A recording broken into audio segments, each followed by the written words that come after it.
Inside Mississippi JUCO Football is brought to you by Heritage Properties of Laurelwood, Clinton, and Byram. More information can be found at heritageproperties.com. MACJC, the Mississippi Association of Community and Junior Colleges. C Spire Wireless, Farm Bureau Insurance, the Mississippi Army National Guard, the Mississippi Sports Hall of Fame and Museum, Mississippi Blood Services, Mississippi Sports Medicine, and EnviroTurf Services.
Hi, I'm Travis Raychick, and welcome to Inside Mississippi JUCO Football, brought to you by heritageproperties.com as we come to you tonight from inside the Mississippi Sports Hall of Fame and Museum, showcasing our Mississippi community and junior colleges' athletic superiority, academic prowess, and economic impact. Now, this week's game of the week takes us to Fulton, home of the number 7 ranked Itawamba Indians, as they entertain division foe Northwest, who boasts one of the top rushers in the league and running back Damian Baker. This game littered with Division I talent on the field, and both colleges bring in plenty of tradition. Here's Mike Frazier with the highlights.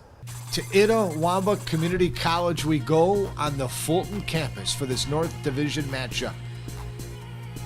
ICC in red, first quarter action, razzle-dazzle, flea flicker, Ingram back to Loftus. Nice hands for Loftus to corral it, and downfield to Janardry and Jones for the catch, and this would set up Loftus.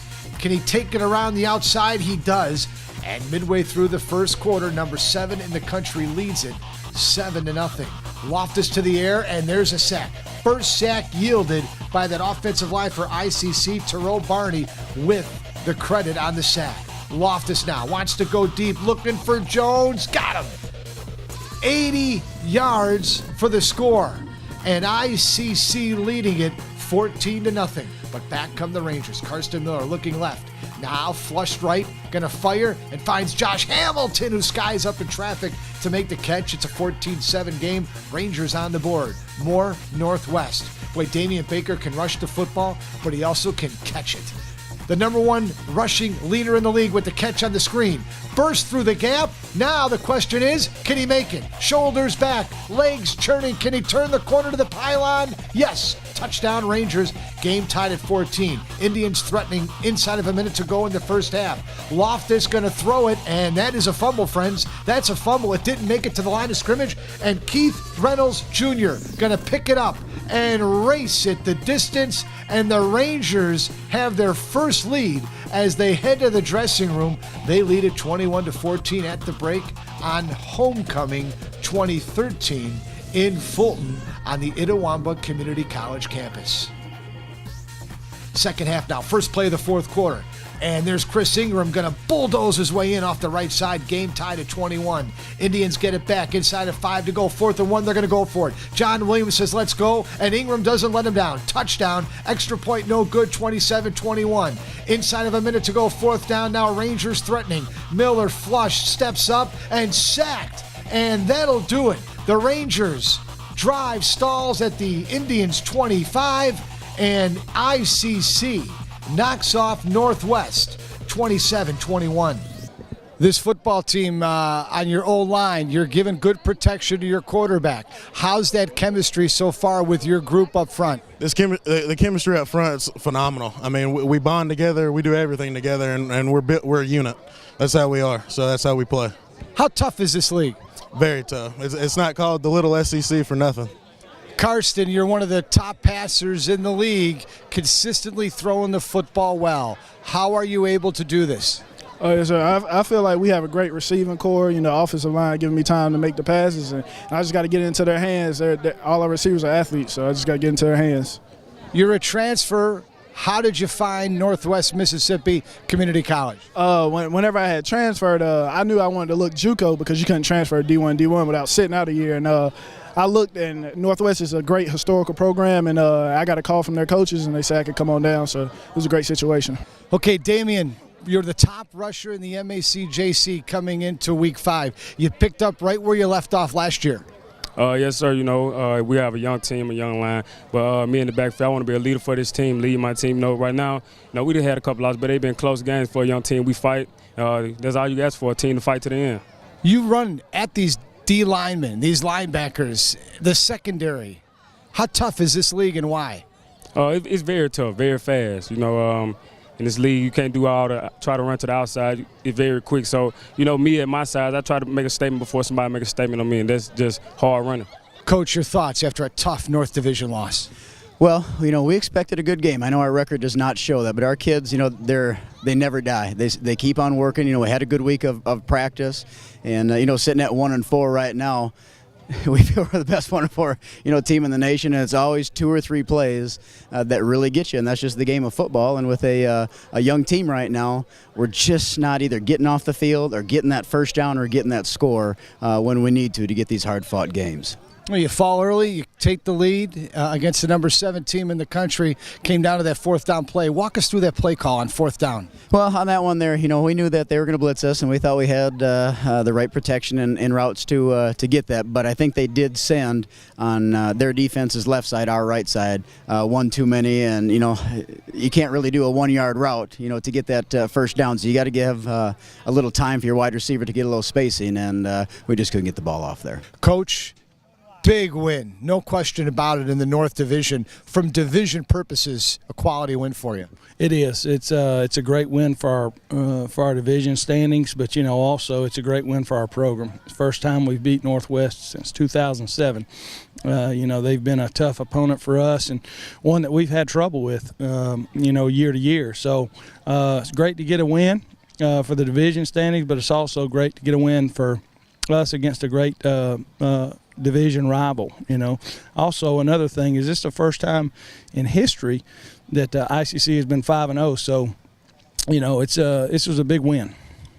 You've been relentless and successful on the recruiting trail. Your offensive line alone is stellar. Yeah, it is. They've played really well. I thought tonight, after we got up 2 touchdowns, I thought we kind of got lethargic up front. We were a little hard-headed in the plays we were calling. They played their safeties real tight, so it's really like having an 8-man box. So we were a little hard-headed in what we were trying to do, and finally in the second half we just started doing what we could do and taking what they were giving us, and we weren't quite so hard-headed, and we were able to capitalize on that and score more than them at the end of the day. And here are the rest of the scores from our Mississippi Sports Medicine scoreboard from Week 5 around the MACJC.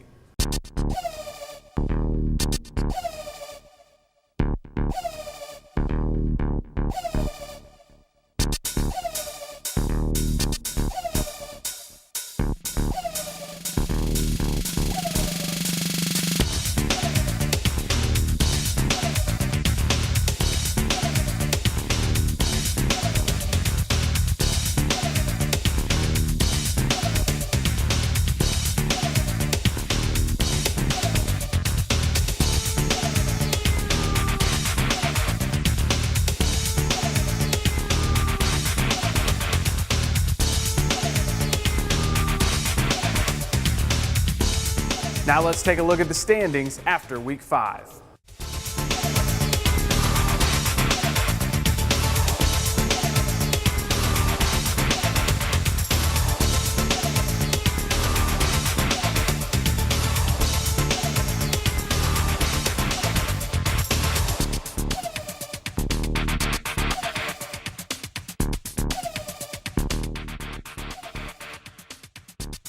Here's a look at the top statistical leaders from around the MACJC. The top quarterback is East Mississippi's Dontrell Pruitt, he has thrown for 1,745 yards and 21 touchdowns so far, only 2 interceptions, completing almost 70% of his passes. Pruitt averaging 349 yards per game through the air. The current MACJC leading rusher, Mississippi Gulf Coast, Antoine Wells. He has 114 carries for 638 yards and 7 TDs. Wells is averaging over 127 yards per game. Your top receiver in the MACJC, Jones County Junior College's Jamichael Wills, 39 catches for 735 yards and 6 TDs. He is averaging right at 147 yards per game.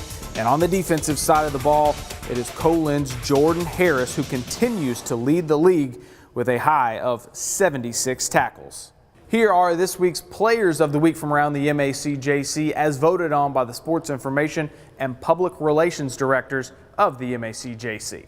On offense, it was Copiah Lincoln wide receiver Casey Gladney. Gladney caught 10 passes for 169 yards and 4 touchdowns. He averaged 16.9 yards a catch, and his long was 45 yards. On defense, Jones County Junior College linebacker Jamal Lucas. Lucas had 5 solo tackles, 6 assists for 11 total tackles, and recovered a fumble in JCJC's 50-47 win over Colin. Lucas is a 6'1", 219-pound freshman from Hoover High School in Hoover, Alabama. On special teams, it was Holmes Community College Bulldogs sophomore safety Terrius Triplett who blocked a Mississippi Delta punt. Triplett also had 3 tackles, 1 pass breakup, and an interception. Here are the latest national rankings from the NJCAA. Moving up to number 2, up a spot, is East Mississippi Community College. Following then at number 3, they were unranked at the start of the season, but now Jones County Junior College up 6 spots to number 3. Number 4 belongs to Itawamba Community College. They move up 3 spots in the recent poll. And rounding out the top 10, Copiah Lincoln at number 9 and Mississippi Gulf Coast at 10.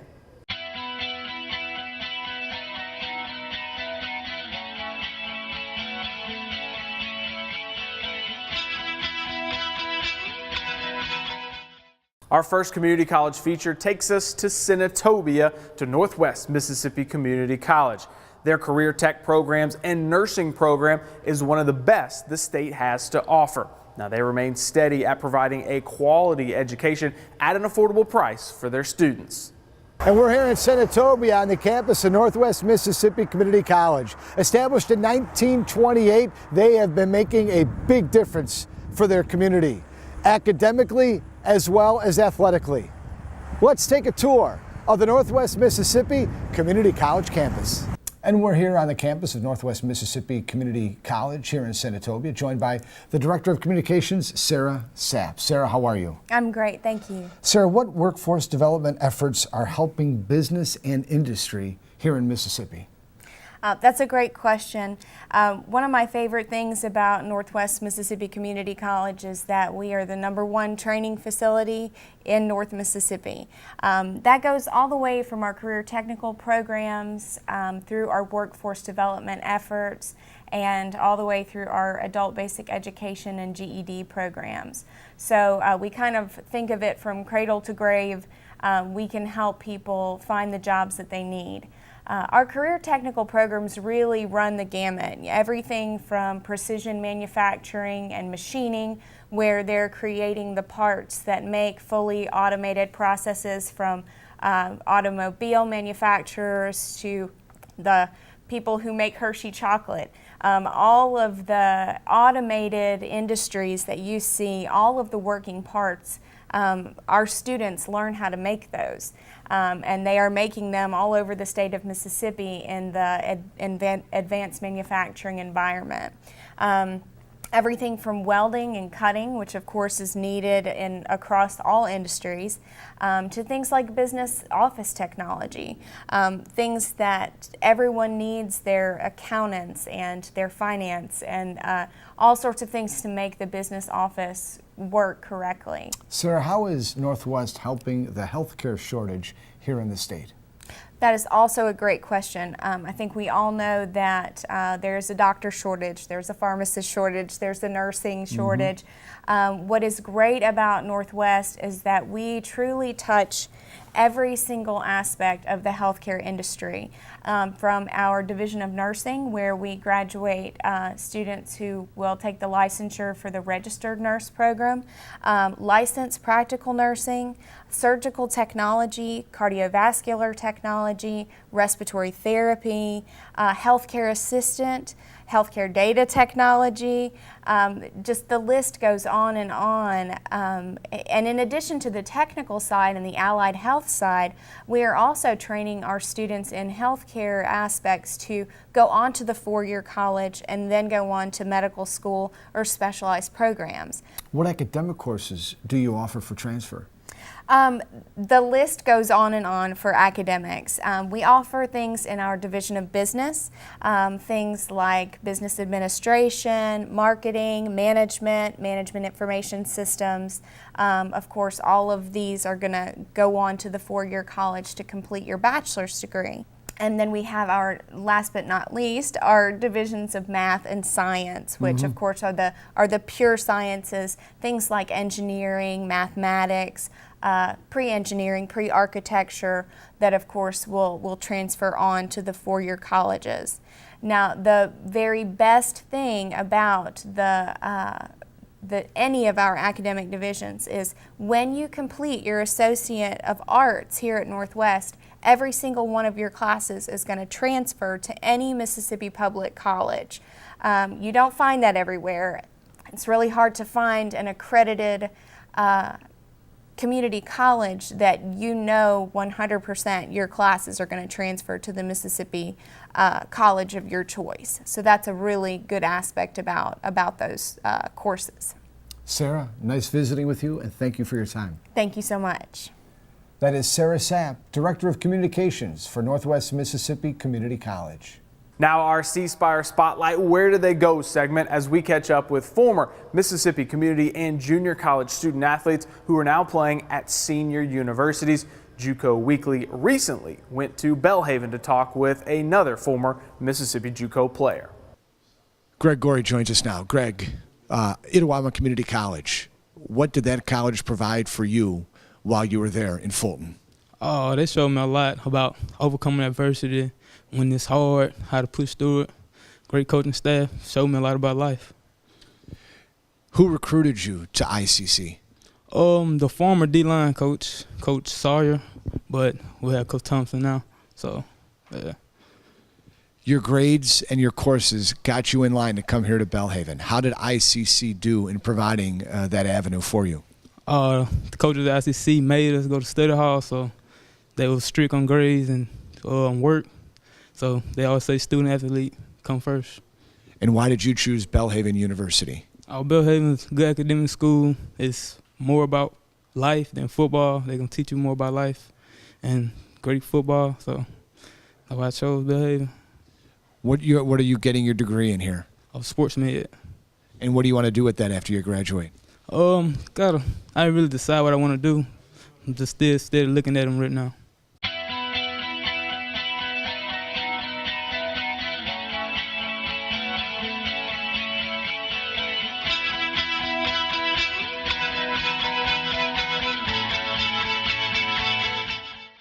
Our next community college feature takes us to the Itawamba Tupelo campus. The college's health science building recently finished completion last summer, and what they continue to provide for students is flat out impressive. Again, here's Mike Frazier. We're here at the Itawamba Community College campus in Tupelo. They opened their doors here at the Health Sciences building in June of this year. This 80,000 square foot structure cost nearly $20 million to make. Inside these doors, over half the programs are nationally recognized. Let's go inside the Health Sciences building here on the campus of Itawamba Community College in Tupelo. And we're here with Harold Plunkett of ICC here on the Tupelo campus. And Harold, what were some of the reasons that prompted the Health Science building to being built? Well, Mike, this has been a dream in the making for about 10 years or longer. And we decided some time ago that it was in the best interest of our students and the healthcare professions to have all of our programs under one roof. So instead of having programs scattered over 3 campuses. We now have from our nursing program down to our respiratory therapy program all in one location. What are some of the unique features of this building and the equipment? Well, one of the things that we're offering in this building that we're really excited about is we have a clinical simulation lab, and that gives our students an opportunity to experience real-life scenarios in a controlled environment. And what I mean by that is we have mannequins in which we can simulate various patient conditions, problems, and diseases, and the students can act out those scenarios under a controlled environment under the supervision of an instructor. What programs do you offer, and how many students do you serve? Right now we have just over 500 students in 9 programs, and those programs are associate's degree nursing, health information technology, practical nursing, health information technology, occupational therapy, physical therapy assistance, respiratory therapy, and surgical technology. How does this building fit into the future here in the market? Well, healthcare is changing, and one of the things that we know is that the population is aging, and as the population ages, there will be more individuals accessing health care and needing health care. And then in addition to that, something that a lot of people don't also think about is the average health care provider, that is the nurse working there in the hospital or the respiratory therapist. Those individuals, many of them are also aging. So not only are we going to have an increased number of folks needing health care, but a lot of the folks who are currently providing that care are going to be retiring. So it's going to be, like a perfect storm. We're going to have 2 situations in which we're going to need to be prepared to provide, health education and thus fill those slots that are going to be opening in the next decade, and we want to be prepared for that. And what ways does the Health Science Division at Itawamba Community College maintain accountability and for its use of its resources? Well, that's an important question, and that's something that we want to be extremely transparent about. Our shareholders, our communities of interest, have invested a lot of money, time, and resources in this new facility, not only in the building itself, but also in equipment, computers, things of that nature. And we feel like that we need to provide our communities of interest, our taxpayers, with a high level of accountability. So we very carefully watch things, for example, our graduation rate. We want to make sure that if students enter our programs, that they graduate and are successful. Once they graduate, we want to make sure that they pass their board exams. And I'm happy to report that our programs have some of the highest pass rates in the nation. Once those students then pass their board exam and receive a license, they've got to find a job. And so I'm also happy to report that those accountability measures, that is graduation rate, pass rate on board exams, and then finding a job are very, very high. And that is Harold Plunkett here at the Tupelo campus at Itawamba Community College. Now our JUCOweekly.org scouting report as we take a look at current MACJC players who are receiving plenty of attention from senior universities across the nation. Let's start with the offensive lineman and offensive tackle Avery Genesee of East Mississippi. He is receiving interest from schools all over the country. The list reads as Baylor, Georgia, Ole Miss, Mississippi State, Ohio State, Oklahoma, Texas A&M, and many more Division I programs around the country. On the defensive line, there is Pearl River Community College's Dalvin Stuckey. He is 6'3", 325 pounds, and a University of Miami commit. At wide receiver, Chris Givens of Holmes Community College, who is receiving interest from Western Kentucky, South Alabama, and Middle Tennessee State. The former Ridgeland High School star will most certainly be moving on after this season and continuing his education and collegiate football career. Another receiver is Colin's Casey Gladney, who is a University of Cincinnati commit. He's a top-tier receiver in the MACJC and has 26 catches for 386 yards and 5 touchdowns through 5 games this season. Next week's Game of the Week takes us to Booneville for another homecoming contest as the Northeast Tigers host the Coahoma Tigers in a North Division battle. For more information on MACJC athletics, such as stats, scores, and headline news, that can be found at JUCOweekly.org. Thanks for watching another edition of Inside Mississippi JUCO Football, brought to you by HeritageProperties.com, as we leave you from inside the Mississippi Sports Hall of Fame and Museum with pictures from Week 5. Good night.